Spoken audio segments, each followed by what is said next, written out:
Hola, hola, buenas tardes. Estamos nuevamente en desarrollo motor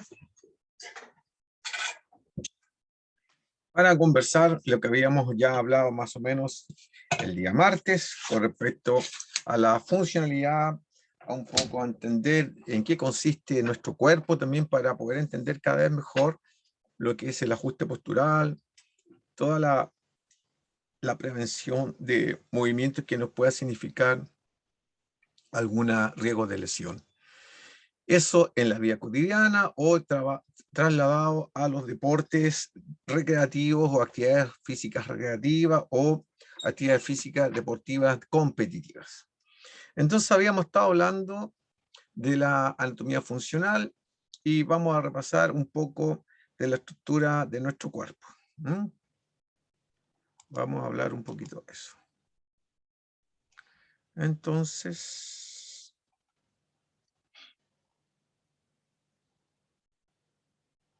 vamos a ver, dijo el ciego. El sistema locomotor, brevemente, para después pasar a entender un poquito la forma en que se mueve el cuerpo y las bases científicas del movimiento. Entonces, acá.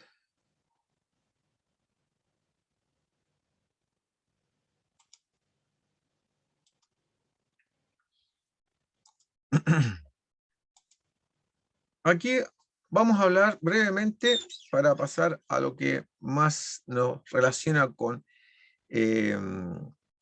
la dinámica del movimiento mismo, la anatomía funcional.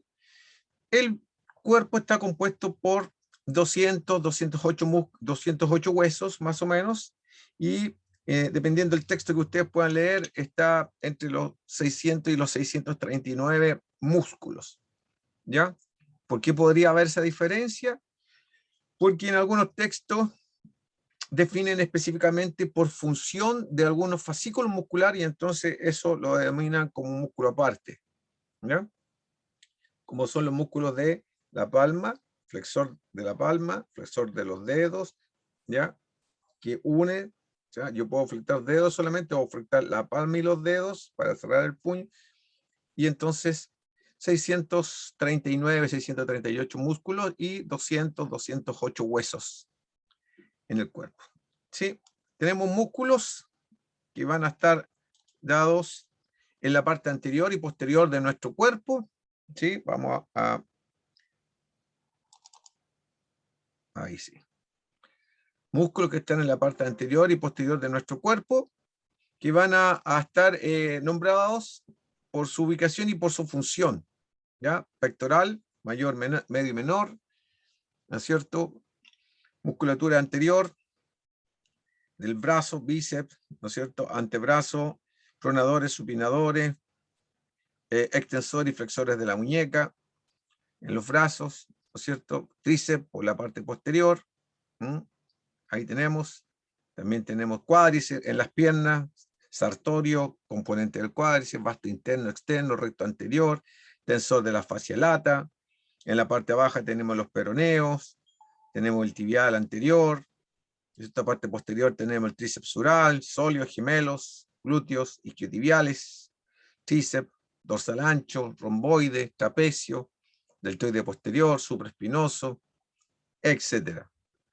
Cuadrado lumbar. Bueno, 639 músculos, no los vamos a nombrar todos, pero más o menos se vayan identificando. También tenemos la composición del músculo, que en base a fibra tiene una condición elástica al músculo, de recuperar su forma. Alguna vez que se estira, recupera su forma, ¿sí? El músculo se desarrolla por hipertrofia miofibrilar o sarcoplasmática.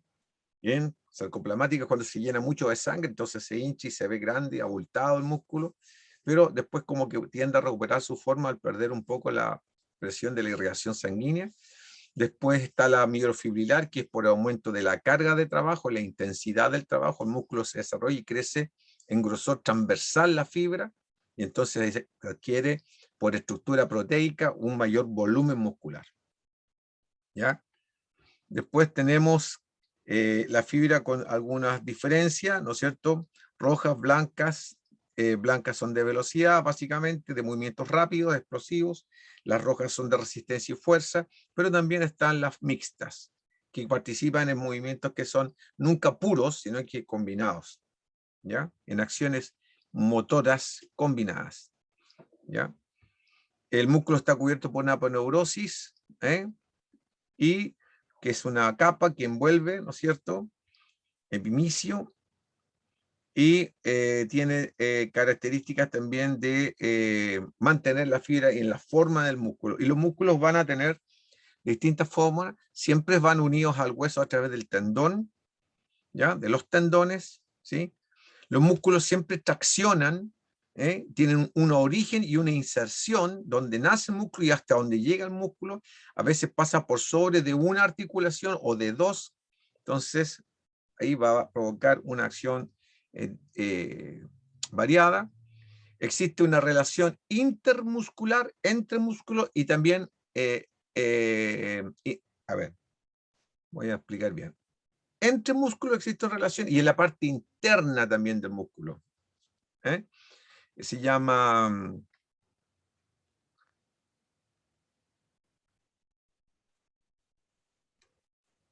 músculos fusiformes, músculos planos. Tenemos músculos orbiculares y también músculos que están en los esfínteres, ¿ya? Cada uno cumple funciones y de acuerdo a eso va teniendo formas para poder desempeñar esa función, ¿ya?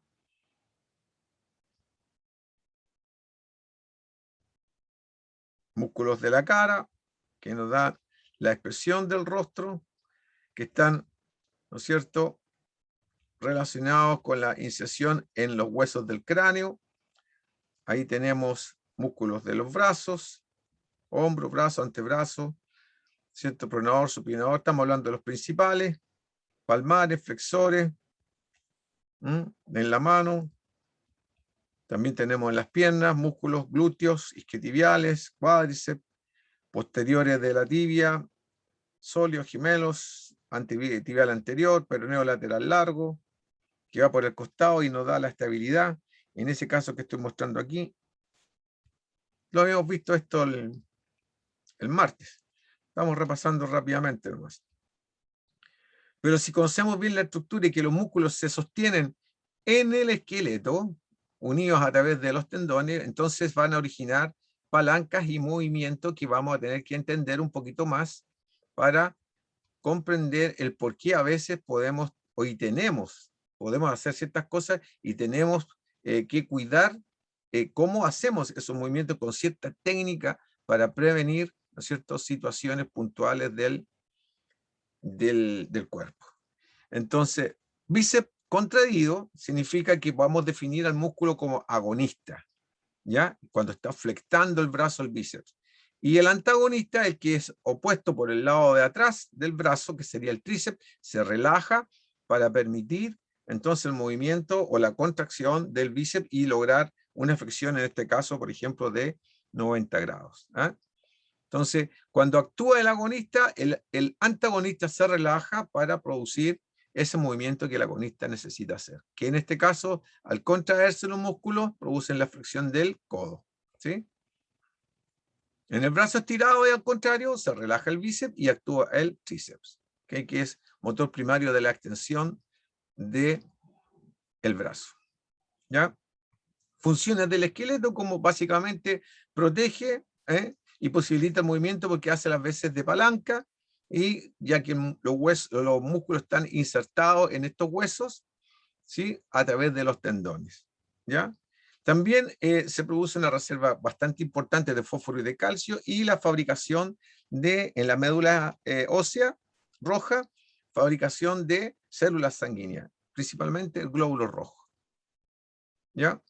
Tenemos esqueleto del ser humano visto desde frente, ¿sí?, y tenemos una vista posterior, ¿no es cierto? Ahí tenemos la pelvis, tenemos la caja torácica, tenemos la caja craneana, ¿sí? Tenemos los brazos y las extremidades, fémur, cúbito, radio, todos los huesos de la mano, húmero, pelvis, columna vertebral con sus vértebras correspondientes. Tenemos la tibia y el peroneo lateral y todos los huesos del pie. Parte anterior. Parte trasera, tenemos la misma columna, ¿no es cierto? Vista de otro lado, la misma pelvis, ¿sí? Pero acá se agrega el hueso que forma el omóplato, un hueso plano, porque hay huesos que tienen distintas formas también, ¿ya? Hay huesos largos y hay huesos cortos, ¿ya? Y también, dependiendo de la función en que se van a ubicar estos huesos y cómo se van a unir con los músculos, es la forma en que van a tener, ¿ya? Para cumplir mejor su función. Es un diseño realmente como para creer en Dios, ¿ya? Todos los que creen en Dios.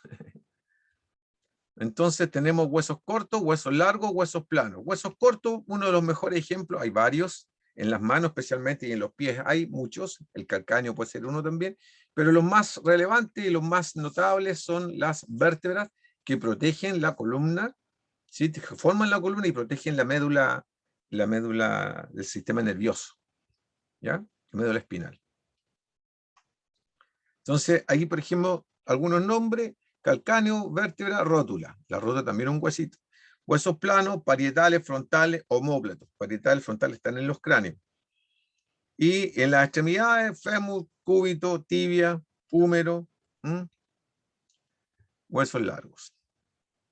¿Cómo se compone el hueso? Repetimos lo que dijimos el martes: tiene un cuerpo esponjoso, tiene un centro, ¿sí? Fíjense bien, el esponjoso en los extremos para de alguna manera amortiguar la fuerza y distribuir y que no se rompa el hueso.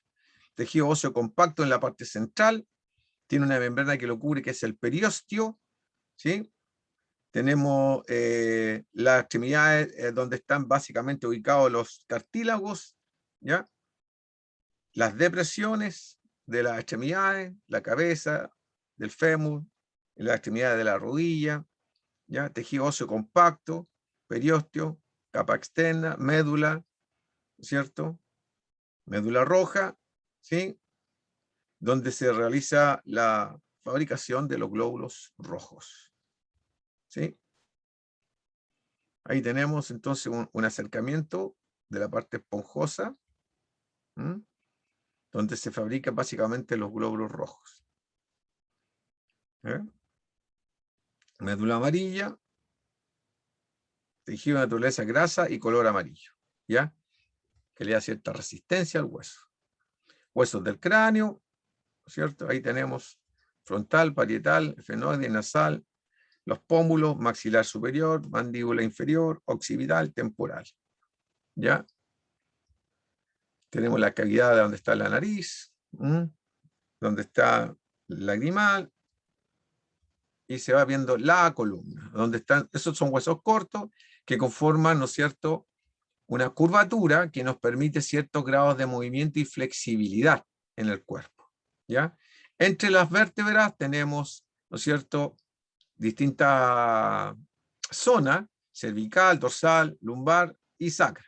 Y entre las vértebras, junto con las costillas, ¿no es cierto?, tenemos cartílago en el caso de entre las costillas, ¿no es cierto? Tenemos ahí el esternón, se fija, tenemos las costillas falsas que le llamamos, ahora las costillas flotantes, ¿sí? Tenemos los huesos largos, se fijan, la escápula, este se llama articulación acromioclavicular, está compuesta por la parte superior, que vemos acá arriba, acá, ¿sí? Acá está la articulación del codo, con cúbito, el radio y todos los huesitos de la mano, ¿ya? Los 8 huesos metacarpianos, ¿ya? ¿Se fijan? Entonces aquí es que a veces se explica que algunos textos al músculo general se le divide por partes y el músculo que dobla la primera falange. Entonces aparecen una cantidad de músculos un poquito mayor a las de 600, que llegan hasta 639 en algunos casos. ¿Ya? Lo mismo pasa a las articulaciones de la cintura pelviana o coxofemoral, ¿ya? Ahí tenemos varias partes, y los 7 huesos del metatarso, ¿ya? Metacarpiano, metatarsiano, metacarpiano, manito. Metatarsiano, pie, para que no se nos olvide. ¿Ya? Tibia, peroné. Este huesito del peroné, muchos lo consideran no muy importante, pero realmente es importante porque nos da la estabilidad en que podamos mantener el equilibrio, básicamente partiendo desde la base, que es el apoyo del pie. ¿Ya? Muy importante en este caso para el desarrollo motor, especialmente en las primeras etapas del desarrollo evolutivo que nosotros hablamos siempre, que es infancia, niñez y pubertad inclusive, porque se está creciendo, hay pic de crecimiento importante, revisar el tipo de apoyo que tienen ustedes en los pies, y cuando nacen sus futuros hijos, si es que van a ser papás, para ver cómo tiene, si tiene alguna desviación, pie anterior, pie plano anterior, posterior, longitudinal, transversal, o se le juntan dos. Los arcos plantares muy importante, muy importante. Y no ponerle tantos zapatos rápidamente a los niñitos para que se pongan de pie. Se pongan de pie en forma más natural y más por iniciativa personal que obligándolos. Hay un desarrollo un poquito más asegurado y que se formen bien los huesitos y la articulación. ¿Ya? Metatarsos son 5 huesos largos, las falanges incluidas, ahí tenemos falange primera, segunda, distal. ¿Se fijan? Articulaciones, tipo de articulaciones, hay varios tipos de articulaciones, aquí vamos viendo, las que son sin movimiento, ¿no es cierto?, sin artrosis, en la estructura del cráneo, las que son como semimóviles, en las articulaciones de la columna, por ejemplo, tenemos unas curvaturas que nos permiten una cierta flexibilidad, pero no es 100% móvil, porque mantiene el cuerpo unido en el centro, es nuestro eje. Por eso es tan delicada la columna, cualquier ejercicio que hagamos. ¿Ya? Ahí tenemos otra en las articulaciones de hombro y de cadera, esfera cavidal, las deslizantes, que son las de las manitos y de los pies, las de bisagra también en el codo, por ejemplo, en la rodilla. Ahí tenemos la rodilla, por ejemplo, con todo lo que involucra la articulación. ¿Se fijan? Ahí está el hueso, la parte esponjosa, está la rótula, está la musculatura posterior, el bíceps femoral, posterior bíceps, porque son dos músculos, están los gemelos, ¿no es cierto? Está el sóleo, que no se ve ahí todavía, pero está también. Está la tibia como soporte, entre medio de la articulación entre el fémur y la tibia están los meniscos, están los ligamentos cruzados, ¿sí? Está el tendón rotuliano que pasa por arriba, que viene uniendo todos los músculos del cuádriceps y se inserta en la tuberosidad anterior de la tibia, haciendo palanca junto con la rótula. ¿Ya? Eso. ¿De qué nos sirve conocer ahora? ¿De qué nos sirve conocer? Conociendo nuestro cuerpo, sabemos cómo sacarle mejor provecho al cuerpo y cómo proteger mejor el cuerpo desde el punto de vista del desarrollo motor. ¿Ya? Entonces, vamos a ver ahora otro aspecto de nuestro cuerpo, el desarrollo motor. ¿Ya? Vamos un poquito contra el tiempo, de igual vamos a irnos tocando y relacionando cada vez los temas con el tema siguiente. Lo que pasa es que este espacio de tiempo nos dura apenas media hora. ¿Ya? Entonces, la biomecánica humana. ¿Ya? Alguien decía, ¿no es cierto?, dadme un punto de apoyo y moveré el mundo. Arquímedes. La palanca es una máquina simple cuya función es transmitir una fuerza. Está compuesta por una barra rígida que se puede girar libremente alrededor de un punto de apoyo llamado fulcro. ¿Ya? Ahí vemos moviendo el planeta. Puede utilizarse para amplificar la fuerza mecánica que se aplica a un objeto, para incrementar su velocidad a la distancia recorrida en respuesta a la aplicación de la fuerza. Y decíamos que la fuerza era la capacidad de igualar o mover una resistencia. ¿Ya? Sistema de palancas del cuerpo humano, y aquí esto es lo entretenido de entender el desarrollo de la motricidad humana, y lo bonito que es el cuerpo humano en su funcionamiento. La porción de la palanca que se encuentra entre el punto de apoyo y el peso o la resistencia se denomina brazo de palanca o de resistencia. La porción que se encuentra entre el punto de apoyo y la fuerza aplicada se llama brazo de fuerza o de potencia. ¿Ya?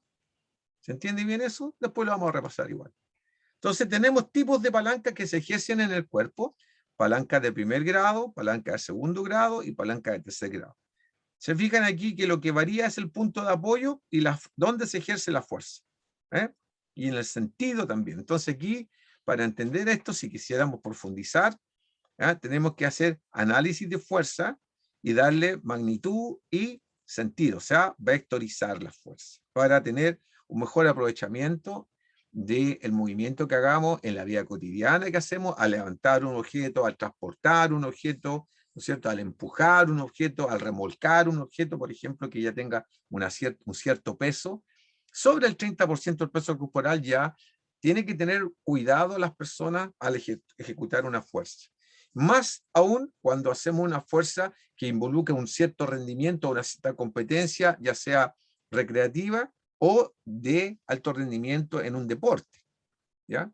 Entonces, cada una de las palancas nos da la explicación de cómo se realiza entonces esa fuerza, en magnitud y en dirección, ¿ya?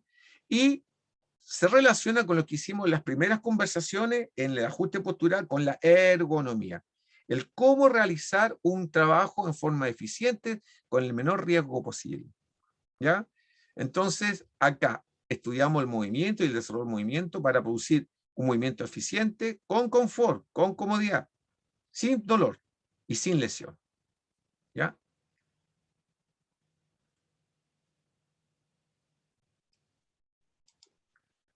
Entonces, principios para la aplicación de la fuerza, ¿ya? Para obtener un máximo de energía, utilizar articulaciones que pongan en movimiento importantes masas musculares y que impliquen desplazamiento lo más amplios posible. O sea, no reducir la movilidad articular. ¿Ya? Son principios importantes de los ajustes posturales. ¿Ya? Para reducir los esfuerzos, utilizar el peso del cuerpo, si es posible, para empujar algo, y no solo la fuerza de los brazos, sino que toda la masa del cuerpo. ¿Ya?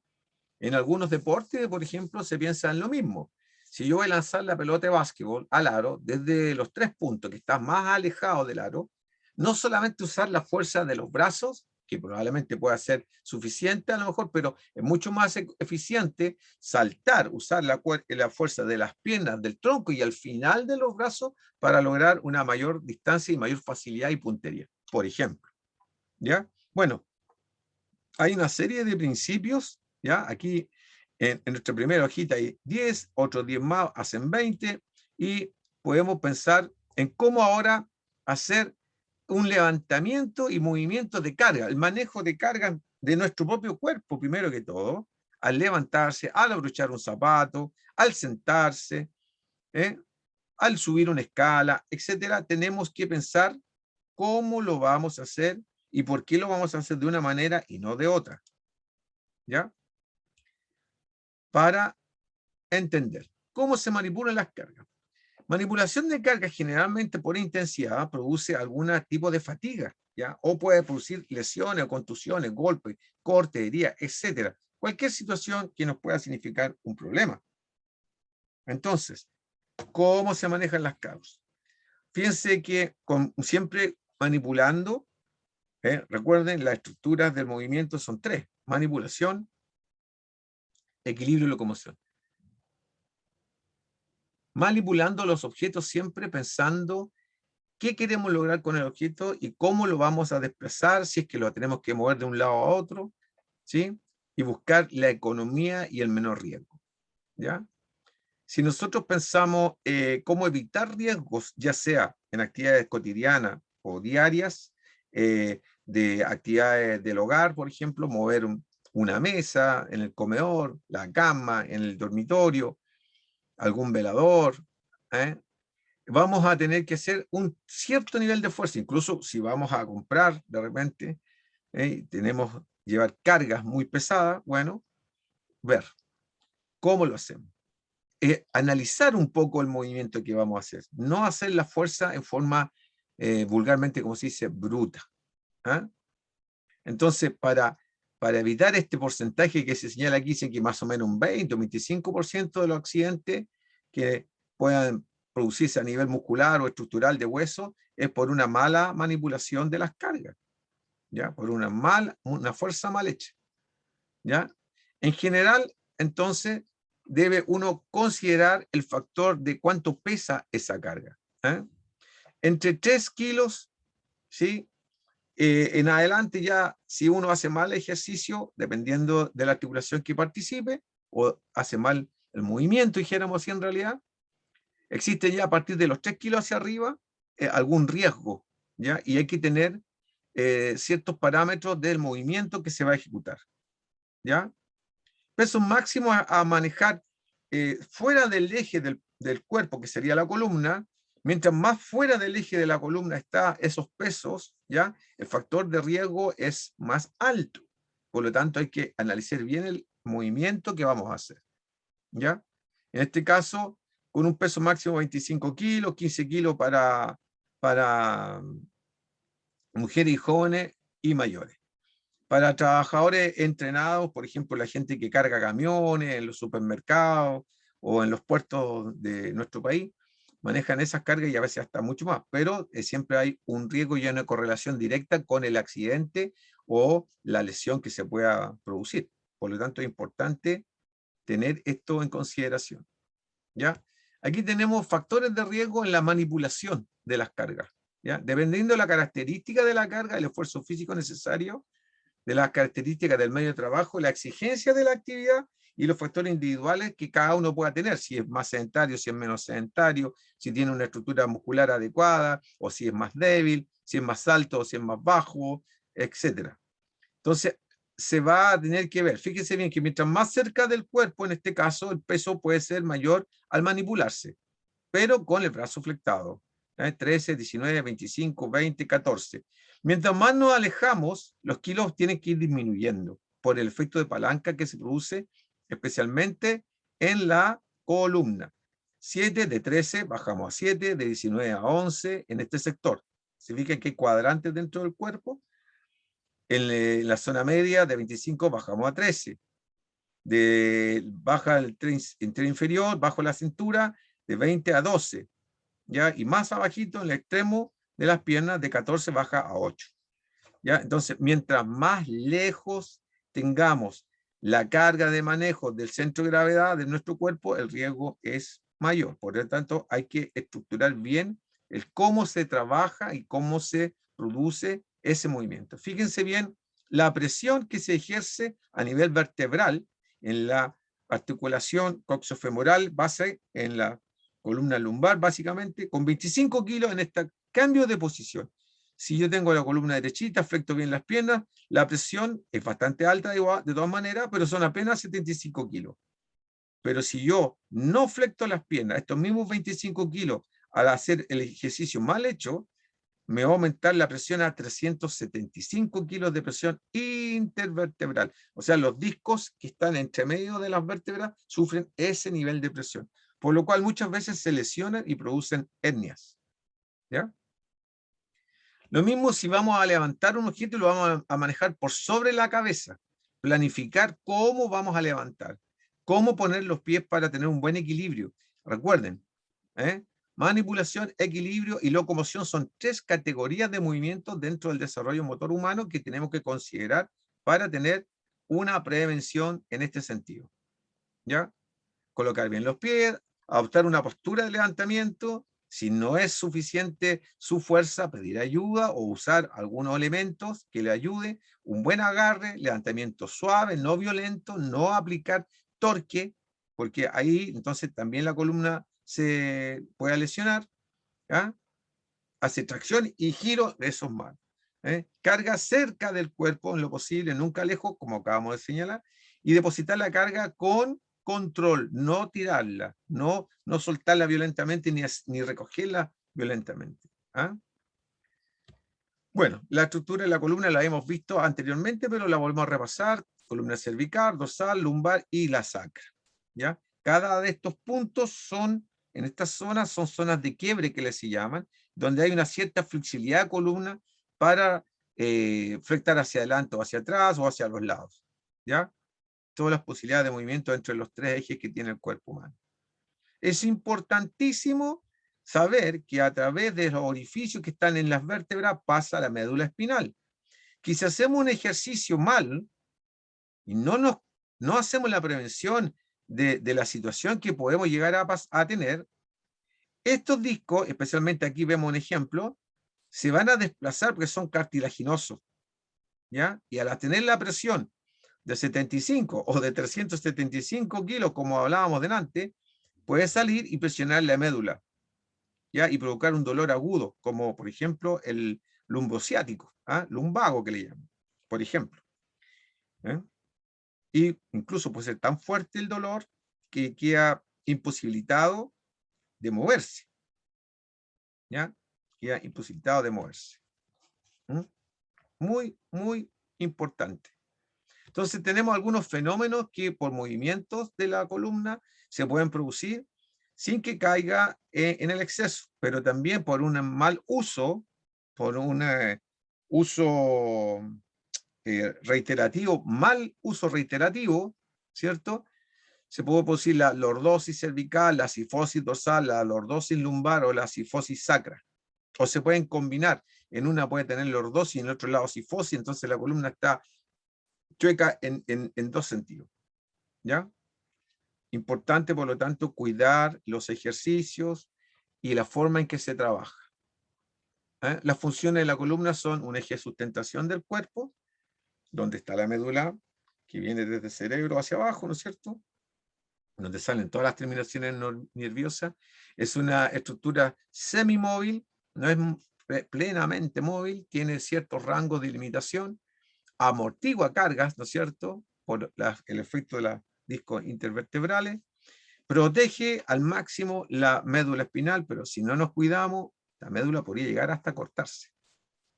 ¿Ya? Movimiento de las curvaturas normal de la columna, no hay que exagerar la hiperextensión lumbar, por ejemplo, o la hiperflexión, ¿ya? Se sufre mucho, lamentablemente, por rendimiento en algunos deportes, ¿eh? A nivel de columna, rugby, por los impactos, en ocasiones fútbol por las caídas, judo, taekwondo, karate, gimnasia artística. Entonces, bueno, cuidar siempre todos los excesos, las malas posturas, el manejo de las cargas y tener tiempo para hacer los trabajos, nunca hacerlo apresurado. Muy importante, ¿ya?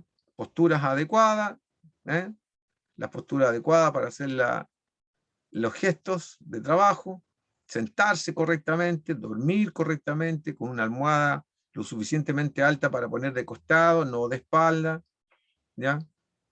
En una cama que sea no muy blanda, que sea más bien un colchón adecuado, con una cama rígida abajo, un colchón sueco que le llaman, ¿ya? Bueno, y ahí tenemos algunos parientes y que nos van a indicar cómo fuimos, supuestamente hemos ido evolucionando hasta llegar a la posición bípeda. Si ustedes se fijan, cada vez más débil la estructura que nosotros tenemos comparativamente con, por ejemplo, con el gorila, ¿ya? Por su cuerpo, por sus hábitos de vida, etc. Tenemos que buscar no perder la eficiencia, no perder la condición física que va asociada a toda nuestra vida saludable y sustentable en el tiempo. ¿Ya? Trabajar, trabajar, trabajar. Muy importante respetar, ¿cierto?, las sensaciones, la vida activa, respetando todos los riesgos que puedan haber. O sea, no moverse sin pensar las cosas que uno hace. ¿Ah? Captan la postura varios organismos dentro de nuestro cuerpo. El oído medio, con respecto al equilibrio, la vista nos ayuda a entender también y a ubicarnos en el tiempo y el espacio que nosotros vamos a ir ocupando. ¿Ya? Distribución del peso y de la presión, de acuerdo al tipo de carga que estamos usando, ¿se fijan? Va pasando distintas posturas, ¿se fijan? La columna, como se va alterando, se va adaptando y va a depender de cómo están los pies. Si el pie está chueco, si ustedes ven abajo, ¿no es cierto? Si está en mala posición, eso se llama genus varus, genus valgus, después lo vamos a ver también un poquito, van cambiando la actitud de compensación hacia arriba. O sea, si tenemos mala la base del edificio, hacia arriba estamos con problemas y con limitaciones, que a la larga el tiempo nos va a cobrar en salud. ¿Ah? En salud. Entonces, hay algunos tipos de movimiento y mantenimiento de la postura, ejercicios que existen para ir mejorando, ¿no es cierto? Mejorar también la respuesta de los reflejos de enderezamiento, de reflejos de ajuste postural, cuando especialmente perdemos el equilibrio, ¿ya? Mejorar todas las posturas sedentarias en lo posible, si alguien maneja mucho o está mucho tiempo sentado frente a una pantalla o trabajando en alguna oficina, ¿no es cierto? Bueno, controlar eso, ¿ya? Cómo va la pelvis, cómo va la columna, lo vamos a reforzar nuevamente en la próxima vez del taller. Por ahora lo vamos a dejar hasta acá, lo vamos solamente a mostrar, ¿se fijan? Para que vamos profundizando en estos temas, ustedes protejan su organismo, valoricen lo que es una buena postura y una buena condición física, se preocupen de esos aspectos y entonces después veamos algunos ejercicios, eso lo vamos a ver también en forma práctica, con video y nosotros en clase, y así entonces ustedes tengan un mejor conocimiento, una mejor base para su cultura y su formación como personas y profesionales. Un abrazo grande, muchachos. Siempre es grato compartir con ustedes. ¿eh? Espero que nos podamos juntar prontamente. ¿eh? Abrazo, que estén muy bien.